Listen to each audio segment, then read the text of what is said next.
Welcome to Leicester Fan TV. Boy, oh boy, what's it like to be a Leicester City fan at the moment watching Leicester City?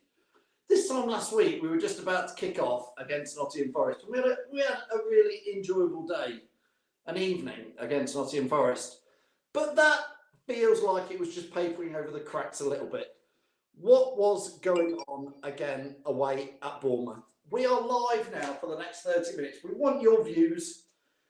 Let me know what you think it is to be a Leicester fan at the moment. Was the Forest game papering over the cracks? I've got to talk to you about Danny Ward. I'm not just going to single him out because there's other players in there, but we have got to talk about him. I want your views in tonight's Leicester Fan TV Monday night match review of Bournemouth 2, Leicester 1.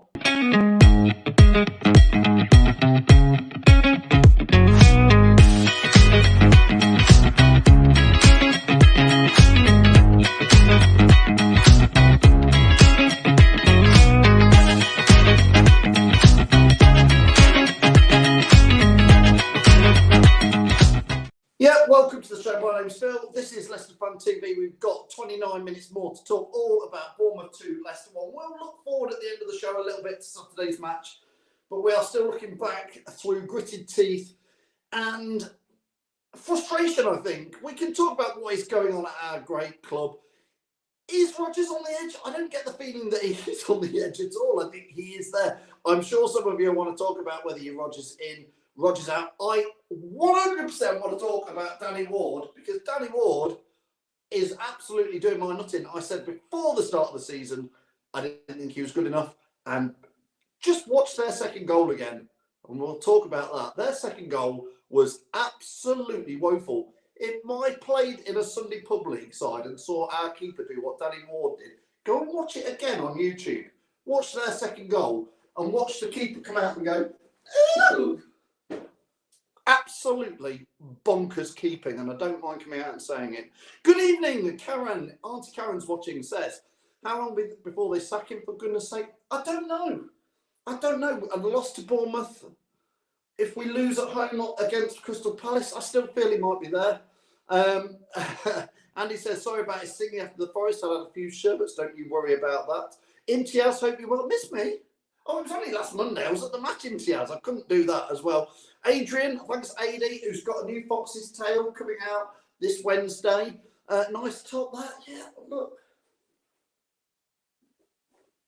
Good old classic shirt, this. What your views, what your comments? Imran says, becoming a common theme now, taking the lead and throwing the game away. How many is it this season, Imran? Just too many. Week in, week out. Forest game put me in false hope. Mark, I think you and a lot of fans were like that. That is the trouble. I love Leicester fans. We're all the same. I'm the same as everybody. You can have 7 bad games, and you have a great game like the one against Forest, which we all really enjoyed. Remember, Forest were rubbish. But we win that game, and then you're like, oh, it's all going to be good. And then you get to Bournemouth, and you go 1-0 up, and you're like, here we go, come on, this is it. And like James says, what's going on? He's not gone yet. I know it's Wayne. Honestly, Danny Ward. Let's have a little chat about Danny Ward. I've got Jono who's going to join me very, very shortly. Looking forward to getting his views. Danny Ward, that second goal, Wayne, and everybody else was watching. Have you watched it back? I must have watched it 20 times because every time I watch it, it looks worse. Now, the build-up play before it was rubbish. We had West out and James Justin. Watch them just jogging back down the sideline. They don't stop the cross. The cross comes in, header 1. We don't win it. Falls out the box. We don't get it. The guy chips it back in, header 2, 3. We don't get it. Pops down on the ball in front of Danny Ward. And Danny Ward, swear to God, look what Danny Ward does. He sort of looks like he may be coming out to do a Casper-style starfish. But he doesn't. He comes out and then he goes, oh, I'm on the ball. Watch it and see if you agree with me. LCFC Gray says Ward was dreadful. Watch that second goal. I really hate. I'm not normally one to scapegoat people because some of the defence was wonderful as well, but absolutely not very good. Daniel says getting bored of your excuses after every game. Sorry, Callum says the sound's bad. I'm sorry if the sound's bad. Not sure what I can do about that. If it keeps persisting, I'm getting a lot of that. I'm going to add Jono in because you might be able to hear him better. Let's have Jono in. Jono? Evening, mate. Evening. Jono, my sound apparently is bad, so what I'm going to do is I'm going to ask you a question. Put you on full screen, run and get some headphones. Nothing like live streaming. Okay? Go on, then. Jono, just for the next 60 seconds, talk us through. Let's start with the Bournemouth game. Where do you want to go? Oh, where do you start? Capitulation from second half. How many games have we started this season that we start from winning position? Like even Jamie mentioned a few weeks ago, we went up dead early and then we just capitulate. It's the same old boring football. We score at the beginning and then we just do nothing. We bring on defenders. We just sit back and wait until they score, and then as soon as they score, we just look even worse. And I don't know why we don't just bring on players. I don't think a single game this season we've made 5 substitutions, and it baffles me. Like we can bring on Perez, we can bring on Vardy, we can bring on Iheanacho, we can bring on so many forward players to help, and we just don't. Yeah, it's been a strange one. Can you hear me now, Jono? It's not better. It's not better. Yeah, it's been very strange. Let's get a few comments on here. Mark says, there'd be no other club with keeper manager having lost 7 out of the 9. What the hell is he still here for? Do you think Rodgers should have gone? If Vichai was in charge, Rodgers would have gone before the FA Cup final. If Vichai was still alive today, Rodgers would have gone before the FA Cup. Because we've been poor since we've been poor since COVID. Since we've come back from COVID, we've been poor. Because go on. I think it's just, I don't know what's happened, but that half of the season we won the FA Cup. We were poor, but we managed to dig deep and get a victory against Chelsea. But after that, we've not had any memorable wins, and it's just been so poor. It's been downhill. Last season, it was just poor. We had injuries, and we said, right, okay, we'll leave. We came 8th, and we had loads of injuries, and we were in Europe. Fair enough, decent season. But now, no excuses. It shows that he's a really poor manager, really bad at man managing, apart from Maddison, and it's just, he needs to go now. Andrew says here, Ward isn't good enough. Bring in Smithers, which, again, Jono, for me, I don't know why on earth we signed Smithers, because he's never been signed to ever play for Leicester City, in my opinion. There's no way he's been brought in to play. What did you see the goals on Saturday? Am I being too harsh on Danny Ward? No. I was the person who said give Danny Ward a chance, because in the Euros he was really good. For Wales he was excellent. Okay, I thought, right, he's proven to me that he should have a chance in the first team at Leicester City. The first game was decent. He wasn't poor the first game. I think, right, okay, keep on going. Then ever since that first game, he's been absolutely awful. He's been atrocious. He's making schoolboy errors. Anyone on this stream could be a better keeper than Danny Ward. That's not being offensive. It's just maybe he's just not ready for this stage. Like Casper might come back because Nice he's been shocking at Nice. Not shocking, but his attitude's been poor. So he might come back to Leicester. But why Iverson must be saying, what can I do to get a start? What has he got to do to get a place? Has Danny Ward got to have one arm in order to get a start? I don't know. Yeah, I don't get it, Jono, and I really hate to scapegoat a player like Danny Ward. I don't like scapegoating because there's a list of players we could look at for Saturday, but I just, in particular, and I've said it several times in the stream, that second goal. If you were playing on the park and your keeper did that, you'd laugh and say, "Oh, come out a goal, mate. I'll go in." You do switch keepers where you just rotate all the time. Like, you're not going goal again. But it's comical. But no, I'm not scapegoating. I'm not scapegoating any players and scapegoating the manager, because Forest, I'm going to say it, we played poor. Forest were that bad, it made Luz look decent. Maddison was the only player for me that looked like, he's a quality player. Defensively, we got lucky because they hit the post, and we counted on that and we capitalized on their mistake. Otherwise, we were poor defensively. We were decent in some parts, but it just shows that the players want to play for the fans and the club, but Brendan has no idea what he's doing with them. Daniel Fox says even Kid and Dewsbury Hall looked like half the play was last season. I think Kidden's been all right this season, but again, reviewing the Bournemouth game, Jono, there was players. So I'm thinking that second goal because I've watched it so many times back. There was players who just, and I've said it in several games this season, jogging back, not putting a tackle in, we remember Wes Morgan skidding in and laying his body on the line to stop a ball going in. There was absolutely none of that for their second goal on Sunday. No defence whatsoever. No, in our Premier League winning season, every player they left the pitch limping and they were crawling because they were that tired, because they wanted to prove to Claudio and the team and the club they're playing. But as soon as Vichai noticed that it wasn't going well, 4 months after winning the Premier League, gone. Carlo Rennie, gone. Why isn't Top noticing that we're going downhill quicker than people are realizing how fast we're going down?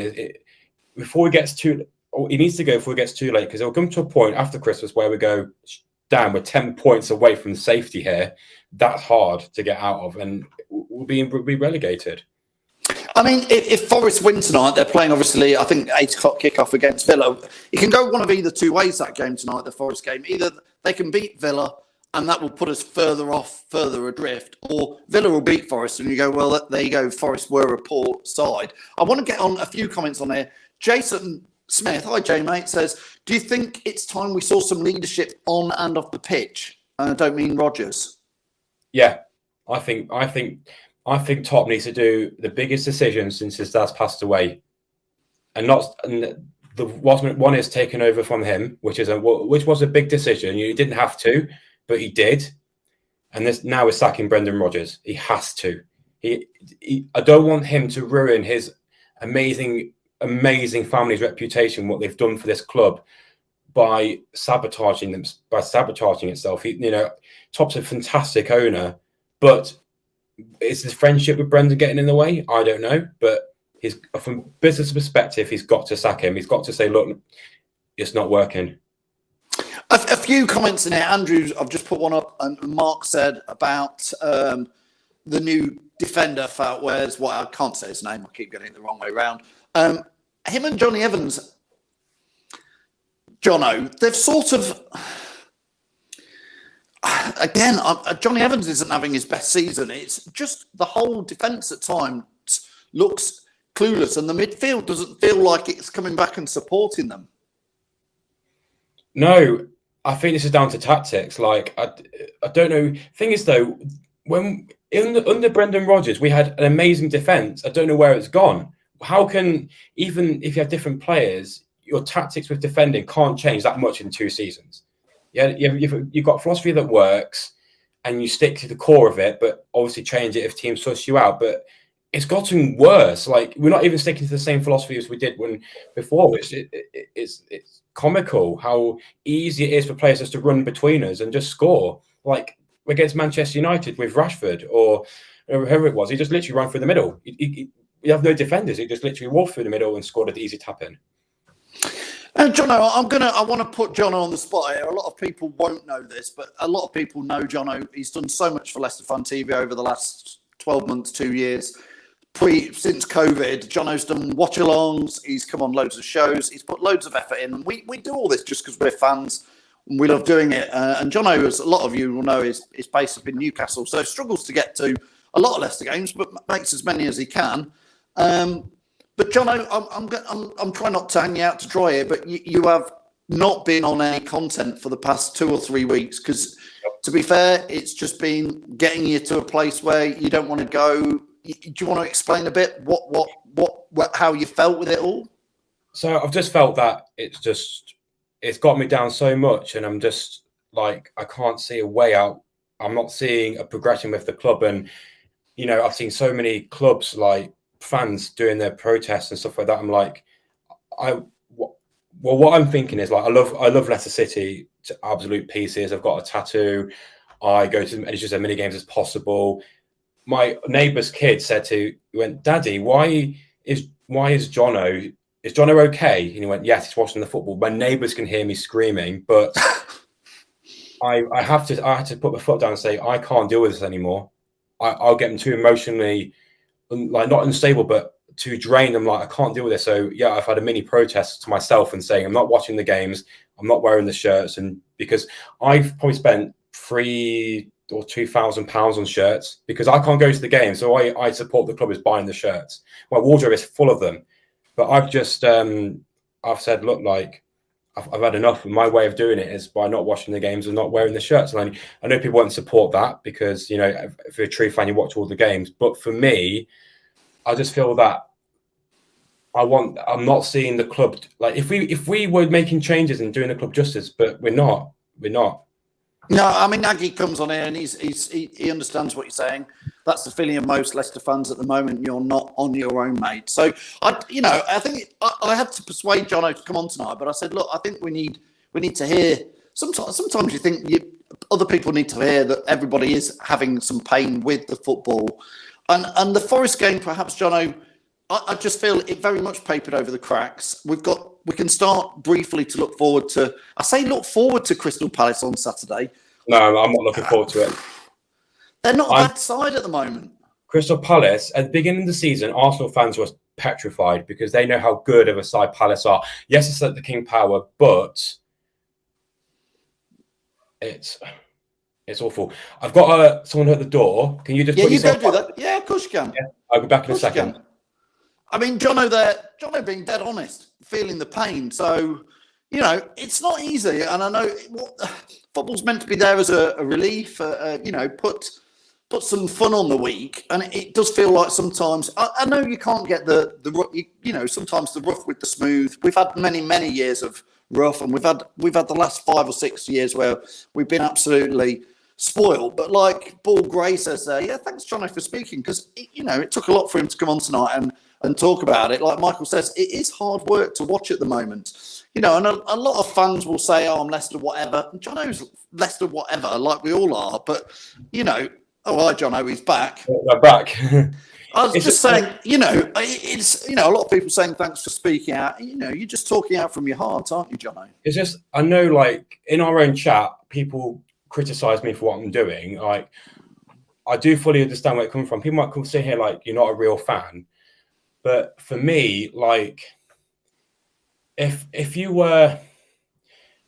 for example, work at a school, for example, and, you love your job so much, but you're not getting enough pay, what do? You strike. You don't want to strike, but you strike because you want to what's better for your club, or you want what's better for everything. And if you're not getting what's to support, you protest. And I want what's best for Leicester City, and Brendan isn't that. Yeah, I mean, we did a bit of a podcast which is out tomorrow. Which we're doing this new podcast now, and it goes out on TalkSport Network, and you can listen to it on Leicester Fan TV's website and everywhere. But to be fair, we were going through what we're going to talk about, and it just felt like Groundhog Day again today. It's the same things we've been speaking about all season. To be fair, Jono, a lot of this we've been speaking about since probably last Christmas. You take it back to even before the FA Cup win. That VAR decision where Ben Chilwell's goal, or the own goal, whatever it was VAR'd out in the FA Cup final, made a massive difference, because not only did we win the FA Cup, but we then got in the Community Shield and won that, which puts a massive spin on things. And I know that it's fine lines, because with 14 minutes to go, we were beating Tottenham Hotspur in the last game of the season 2-1, and we would have got in the Champions League. Oh, how the world would have been different if we'd have managed to hold on to a lead. But talking of holding on to leads, Jono, what is it with Leicester at the moment? We can't hold on to anything. Jamie's put it correctly. Like, I heard him in his after my show 3 weeks ago. He said we've scored too early. Or no, it wasn't Jamie. It was I forgot his name. The one who won the signed Tillemans picture. Gray. That's it. Gray said we've scored too early. I saw the first 10 minutes. I'm like, okay, we've scored. Half-time 1-0. I'm like, yeah, we're going to lose this. Because I knew for a fact what's going to happen. I've been predicting the scores all season. And I've been going out pretty much right every time because it's not hard to judge because we score early. If we look at our goals, we're like the fifth or sixth best team for scoring goals, but we're the worst for conceding because we just capitulate. We score early goals, brilliant, but then we just concede them. And I don't know if it's the tactics or like I'm gonna look on Google and like say how many substitutions do we actually make? 2, 3? Where's the 5? We made 5. We can make 5 substitutions. 5. Yes. Well, Jono, I said this at the start of the season. I said effectively, and a lot of fans, I'm not sure understand this, but the game of football has radically changed by having 5 substitutions. It allows so much more tactical changes to happen in a game. More like an American football team. You can effectively pull on some defensive players, if you like, using the American thing, and then you can pull on some offensive players. You can change the dynamics of a game. You can effectively, with 5 subs, think, I'm going to bring on a specialist player who I only have for that last 10 minutes of a game because that is the sort of player I need. I hate to say the words plan B, Jono, or anything, but you've got 5 subs, and it always is going to help the better teams who've got better players on the bench. But there's a lot of us teams in the middle ground. I'd like us to be in the middle ground, where, again, it just seems the manager's paid 10 million quid a year to do it. This was another debate I had with somebody else the other day, Jono. Somebody was saying, oh, well, we've got the new set piece coach in now. And I went back to them and I said, well, yeah, good. We need one. But if I was a football manager, I would like to think in my £10 million a year, I would know how to coach set piece plays. Yeah, I think it's just showing that Brendan, I think, has a really, really good short-term plan for a club. He's come in, he got his consecutive 5th places and won his 2 trophies. Great. But what's happened now is football's changing. We now got 5 substitutions. The way the reason why Pep Guardiola is so good is because he's a great in adapting. Now the football's changed since he's come in a little bit. Now we've got 5 substitutions. It shows how tactically inept Brendan is now because he can't deal with 5 substitutions. He doesn't know what to do. Like he panics and then he brings on any random players. Like he's bringing on taking off key players and then bringing on defenders like Amati has proven he's not good enough, and it's just not working. Somebody's just said about that. I'm going to try and get the comment on screen in there, but somebody's just said, what is going on with Amati and Sayunku? I believe I'm right in saying, I'll have to check the stats, Jono, but I believe we were 1-0 up and then I think we brought Amati on and we ended up 2-1 down. I think that's the stats. Please, somebody correct me if I don't want to. I'm not scapegoating Amati for that, but I do believe that was the stat. We did get an injury, so we did bring on Amati, but like we can bring on Luke Thomas, a young talent, We could have put Ndidi in centre back. I'd rather have Ndidi centre back than Amati. Like Amati last season was really good, but we just need a manager who knows what he's doing. He's lost the players. He's just lost the tactical ability to deal with the speed of the Premier League now, and it's showing. He doesn't know how to bring on 5 substitutions in the correct position. He's not changing tactically. He's still using zonal marking, which is ancient, and it's obviously not working because if Harden wasn't against us, he'll be scoring 20 goals easily because he can just know how to get past our defenders. Yeah, Ross was at the game. He did a 14-hour trip to get down to the game from Sheffield to the Bournemouth game, and Ross said 67th minute we bring on Vardy and Amati, 72nd minute we are 2-1 down. Yeah, so these are people I feel sorry for. Ross obviously travelled at 2 a.m. that day to get down to the Leicester ground to get the coach down to Bournemouth. And he obviously witnessed the first half. Yeah, we were 1-0 up, but then imagine watching your team slowly capitulate. It's like watching your girlfriend cheat on you. That just embarrassment and the you know, you see it coming, and you're watching it, and you can't really believe what you're seeing. It's just, it's just you're watching your team just collapse in your very eyes, and it's soul destroying. It's not just the team, but the club is just slowly disintegrating into a championship club, and it's just so hard to see what we've built. You know, we're the team that broke all odds to get in the Premier League and win it, and now we're struggling. We're breaking down to this club that's going to go down. I must admit, Wayne's just put this comment on there. We do read all the comments as much as we can and talk, but Wayne's put on here, baffles me how we're still trying to play out from the back. Players simply not good enough. I've got to be honest with you, Wayne. I have to agree. I know Pep Guardiola's Manchester City is the modern way format for playing football, but it just doesn't have to be that every team plays it. I watched a little bit of Championship football the other day and noticed teams in the middle of the Championship doing it as well. And I'm like, Jesus, who do you think you are? You just don't have those players. And I don't think Leicester have the players at the moment. Simon says he would love to see what Rodgers scribbles in that notebook. He's always holding because he's obviously never been back. Go on then, the last 4 minutes. What does Brendan Rodgers scribble in that notebook? His wages for that day. He's working out how much he's getting paid for if he gets sacked. That's what he's working out. He's working out the maths. It's like that's his tactics for the day. He's figuring out. He doesn't use a calculator. He's figuring out what he gets paid if he gets sacked. That's what he's figuring. I think I worked. I mean, crikey, he is. I think we worked it out. He was on something like that. I think I'd have to do. Have you got a calculator there, Jono? I can do, yes. Come on, you work it out. If he's on 10 million quid a year, I think we worked it out that he was on something like 29 grand a day or something. So 10 million divided by 365 equals £27,397 a day. Divided that by 24 is £1,140 an hour. Divided by, so he's earning almost just over £1,000 an hour, and he can't even work out how to stop a set piece coming in.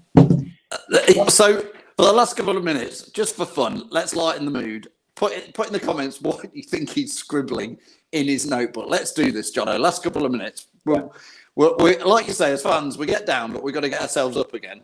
So let us know what you think he's put in his comments. Craig, in his black book, Craig says he's doing Sayuku. Daniel says he's writing chicken chow mein pancake roll. I've heard that one before, like he's putting in his Chinese order. Steve said he's just writing help. He's sending a letter back to Celtic saying, please have me back. Adrian says he writes, we're winning, how can I F it up? What he's having for dinner is shopping list. We beat Forest 4-0, so the fans will love me. I don't know. There's just... I'll keep putting them on screen. It is... Jono, joking aside, we've got Palace on Saturday. If Jono... 4-0 Palace. Good grief. You are in a bad place, Jono. I got that. I said 4-2 against Arsenal, and we got it. Ross knows my predictions. He hates me for it because he knows every time I get a prediction. No, and Elijah, he knows every time I make a prediction, I get it right. Do you honestly? I mean, somebody in Facebook group, somebody else put 4-0 to 4-0. I think you're saying Palace to win. LCFC Grey saying 3-1 to Palace. Come on then, last minute, get your score predictions in. Let's see. Jono's gone 4-0. Jono, are you that low that's you're being honest? Are you being honest? I'm not just saying that because like for banters. What can you tell me what we can do? Okay, sorry, 4-1 because we always score goals. Can you tell me why it wouldn't be 4-1? I mean, some people. I mean, Rich has gone 5-0 to Palace. I don't. 2-0, Gary. Who till? Oh, Gary, let us know. Aggie's gone 2-0 to Palace. John's gone 1-3. Sorry, here.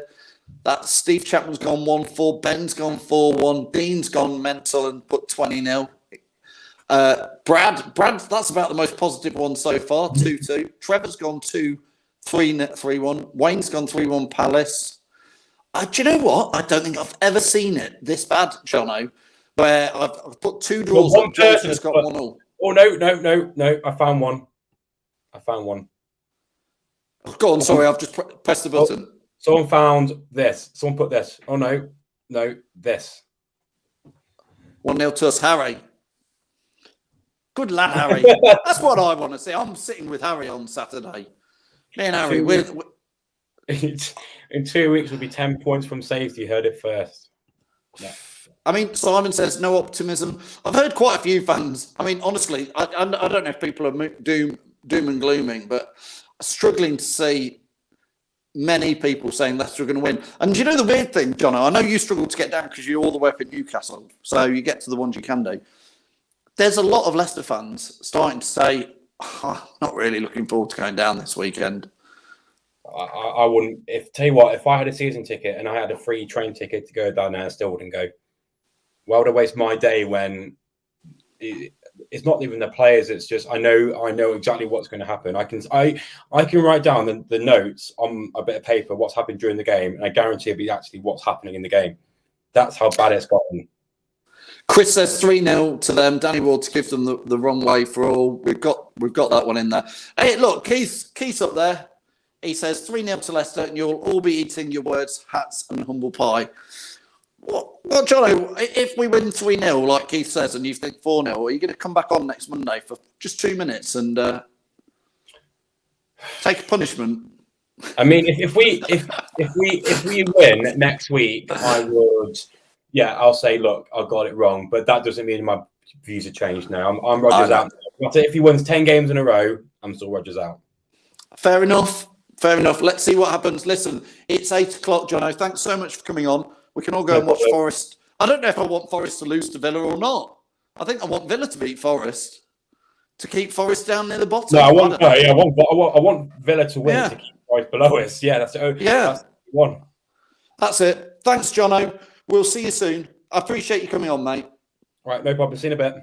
Thanks, Jono. That was great to get Jono on. He's dead honest. That heart is on his sleeve there, isn't it, as they say tonight. Jono's struggling with football at the moment. I know lots are. Hopefully we can cheer you up a little bit.